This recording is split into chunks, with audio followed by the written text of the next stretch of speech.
otra parte, las ciudades griegas, cada una tenía derecho a organizar su sistema político como más le gustase. O sea, compartía, por ejemplo, Atenas con Esparta el lenguaje, la cultura, las costumbres, pero cada ciudad podía desarrollar, armar su propio sistema político. De hecho, Atenas ejerce este tema de la democracia directa, pero Esparta, para evitar este tema de la tiranía, o sea, como griegos pensaban lo mismo, que la tiranía era algo a lo que debíamos temer, los espartanos resuelven esta cuestión de una manera diferente y lo que organizan es una sociedad dirigida por dos reyes. Y bueno, le daban una justificación mítica y estos dos reyes tenían que compartir su reinado y se los consideraba reyes gemelos. A este estilo de organización se la llama polis. ¿Por qué? Porque se la llama ciudades-estado o polis, o de ahí va a venir la palabra política, en fin, ¿no es cierto? Tebas tenía otra organización, bueno. Por supuesto, tuvieron periodos previos en donde había reyes, hubo tiranos, o sea, toda esa experiencia los lleva a desarrollar un sistema legislativo y un ejecutivo en donde se evitara fundamentalmente la tiranía. En la siguiente ficha podemos ver un esquema de la polis, ¿no? Acá tenemos el puerto, o sea, todas las ciudades, como les dije, eran ciudades marítimas. El ágora, o sea, el mercado, una plaza en donde se compraba, se vendía, en fin, había todo tipo de cuestiones. La Acrópolis, que es el lugar donde se adoraba a los dioses, que es la famosa Acrópolis de Atenas, donde está el Partenón, un lugar turístico muy famoso. El teatro, en alguna de las laderas de la montaña de la Acrópolis, porque la Acrópolis siempre está en un lugar alto, o sea, este lugar de la destinado a los dioses, siempre es el lugar más alto de la ciudad. Bueno, las murallas, en general las ciudades eran amuralladas. Algún templo para adorar a los dioses más abajo, por decirlo así, o que también se hacían algunas actividades. Un lugar donde se hacía gimnasia, el estadio, ¿sí? Bueno, y por supuesto la zona de los cultivos, porque la gente vivía producían sus propios alimentos y eso era lo que comerciaban, ¿sí?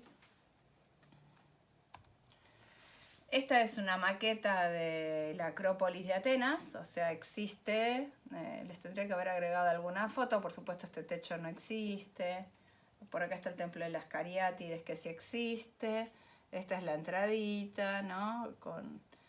Este es el templo de Atenea Nike, o sea, Atenea victoriosa, en fin, solo para que lo vean. Otras características, otras consideraciones que tenemos que hacer es lo llamativo del florecimiento de esta cultura en esta época. O sea, piensen que esta es una cultura que empieza a desarrollarse, como les dije, en realidad 2400 años antes de Cristo en Creta. Primero es esta civilización del rey Minos, del Minotauro, no sé si saben esas cuestiones, pero bueno, si no, en otros momentos se las comento. Después viene la época de Troya, que es más o menos 1200 a.C., hasta que llegamos a esta civilización que se consolida y que aparecen las primeras producciones escritas, más o menos en el siglo VII, con Hesíodo. Después van a aparecer las de Homero, que Homero aparentemente no era un solo escritor, sino muchos, porque el relato de Troya se había ido transmitiendo oralmente, ¿sí? Pero esta es una cultura muy extraña, que florece en un ambiente insólito, porque todo alrededor tenemos civilizaciones importantísimas, como los persas y los egipcios, pero no con el desarrollo filosófico, ni con el desarrollo político tan evolucionado desde nuestro punto de vista del mundo griego. Algunos comentan que esto se debe a la ausencia de casta sacerdotal. O sea, no había sacerdotes ni un poder concentrado en ninguna persona. Los sacerdotes no tenían tanto poder, la religión no tenía poder en sí misma, no había gobernantes, se va diluyendo esta cosa del gobernante que centraliza el poder también, y además tienen una religión que no es dogmática, o sea, lo que estaba escrito podía ser modificado, o los mitos que sostenían esta religión podían ser modificados según fuera conveniente. Vemos estas modificaciones, por ejemplo, en las obras de teatro. Según sea quien escribe la obra de teatro, a veces adapta los mitos a una interpretación diferente. Es muy interesante porque en general las religiones tratan de ser exactas, fieles y conservar la letra del principio al fin. Y el mundo griego no, o sea, a nadie perseguían por hereje porque relatara un mito de una manera distinta, sino que al contrario, estaba permitida la reformulación. Y la otra característica importante es el comercio. Probablemente eso es lo que haya hecho que, o sea, el hecho de viajar, el hecho de transportarse, el hecho de vender y comprar, los haya hecho más flexibles ante las costumbres de los otros y por lo tanto más flexibles respecto de sí mismos, ¿no? Y esto, la necesidad de negociar, la necesidad de encontrar un equilibrio en el precio, en fin. Por otra parte, eso les produjo un beneficio en el sentido de comodidad económica. No había que preocuparse de qué comer, porque había suficiente dinero fluyendo para dedicarse a otras actividades.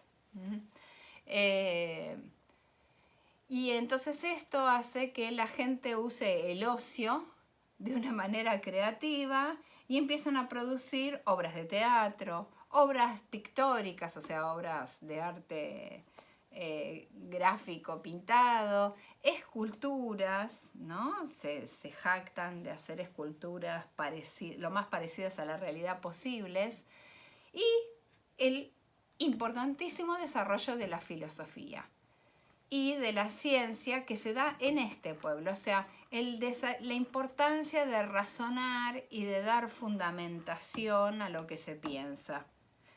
Es el único pueblo del mundo antiguo que lo desarrolla de esta manera.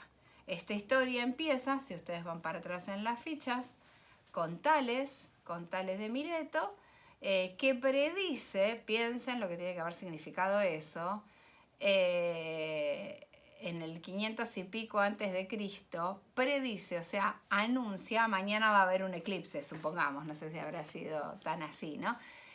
Pero explica lo que va a pasar y cómo va a pasar y anuncia cuándo va a pasar. Hasta ahí, este tema de los eclipses era algo inexplicable, era el sol o la luna escondiéndose, ¿no es cierto? Mágico, una cuestión mágica, explicable por un mito, por alguna historia por el estilo. Tales da una explicación, en algún sentido, entre comillas, científica, una explicación racional, argumenta esto. De aquí en más, este pueblo empieza a ajustarse a ese tipo de explicaciones, a dar explicaciones racionales sobre las cosas. Empiezan a aplicarlo a todo, por ejemplo, a la historia, se desarrolla la filosofía, empiezan a dar explicaciones respecto de la naturaleza, les van a poner el título de perifisis, o sea, acerca de la naturaleza, significaría esto, alrededor de la naturaleza. Empiezan a hacer todas explicaciones racionales de los hechos que acontecen en todos los campos, ¿sí?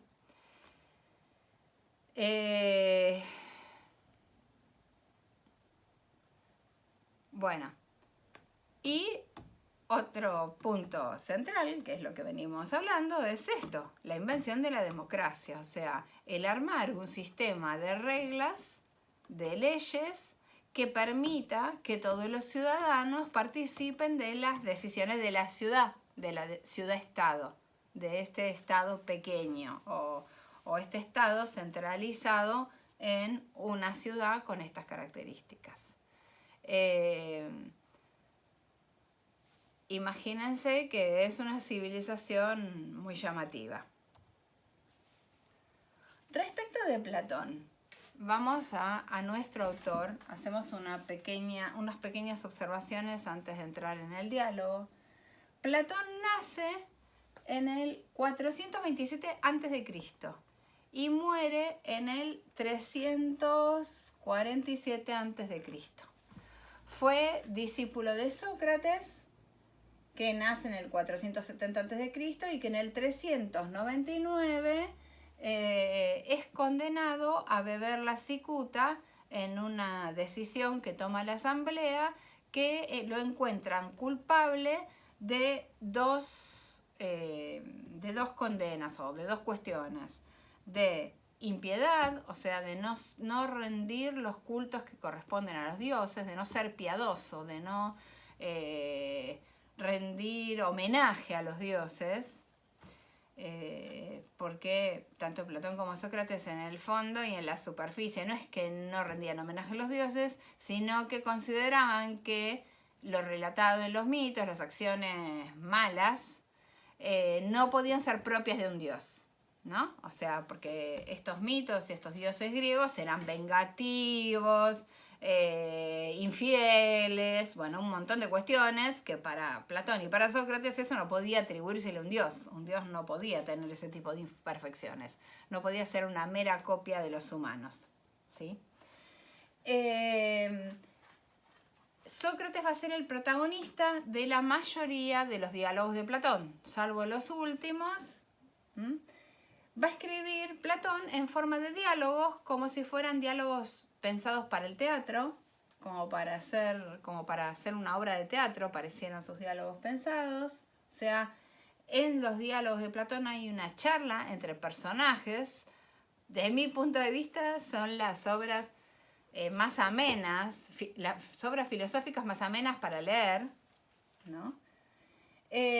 Platón desciende de una familia aristocrática y entre sus ancestros está Solón, que es uno de los personajes, junto con Temístocles, Pericles, que diseñan las leyes, o sea, que piensan cómo organizar socialmente Atenas. O sea, esta familia aristocrática, por supuesto, eran ciudadanos, por eso también tiene una fuerte participación política. Esta familia de Platón tiene una fuertísima participación política, al punto que sus ancestros diseñaron las leyes de la polis. Uno de sus ancestros y algunos otros, ¿no es cierto? Puede ser que todo este ambiente haya influido obviamente en Platón, en su pensamiento político y en esta permanente reflexión que hace Platón de cómo organizar una sociedad que sea más perfecta y que sea más justa, que sea más igualitaria, que sea equilibrada y que no cometa acciones espantosas como condenar a una persona tan excelente y tan buena como fue Sócrates, a una persona tan correcta como fue Sócrates. Entonces hay una profunda reflexión de eso. Más o menos alrededor de los 40 años escribe República, que es el libro del que nos vamos a ocupar, y funda la academia, que es su escuela de filosofía. Paramos